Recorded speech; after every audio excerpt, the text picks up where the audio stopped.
అంటే ఆదిత్య ఓం గారు సెట్కి వస్తే హాయ్ బాయ్ అవును ప్యాకప్ అయిపోయిన తర్వాత డన్ అంతే. అవునవును ఇంకా మీరెవరో నేనెవరు ఇంతే.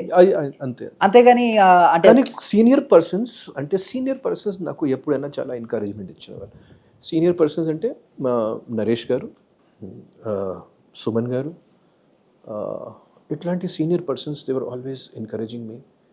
అండ్ రియలీ బ్రహ్మానందం గారు వాళ్ళు ఎప్పుడైనా ఎంకరేజ్మెంట్ ఇచ్చిన వాళ్ళు. ఎంఎస్ నారాయణ గారు ఉన్నప్పుడు he was used to encourage my comedy scenes like anything. నేను ఎంఎస్ నారాయణ గారితో ఆల్మోస్ట్ 10-12 ఫిల్మ్స్ చేశాను. Oh super.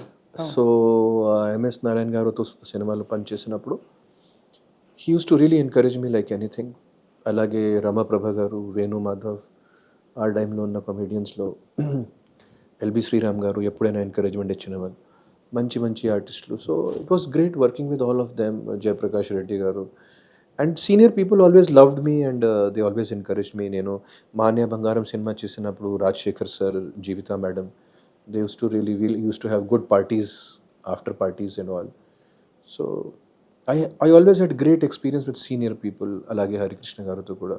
So I always had very great experience with senior people in cinema industry. అంటే హీరోయిన్లకి కొంచెం దూరంగా ఉండేవాళ్ళు అనుకో, హీరోయిన్స్ కి కొంచెం దూరంగా ఉండేవాళ్ళు అనుకో. దూరంగా అంటే కావాలని దూరం కాదు, కానీ మనం ఒక ప్రొఫెషనల్ డిస్టెన్స్ మెయింటైన్ చేయాలి ఎప్పుడైనా.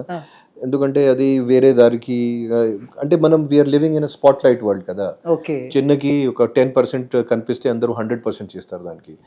చాలా జాగ్రత్తగా సినిమా ఇండస్ట్రీలో మూవ్ అవ్వాలి, అదర్వైజ్ చాలా ప్రమాదాలు, చాలా కాంట్రవర్సీస్లు పుట్టుతుంది.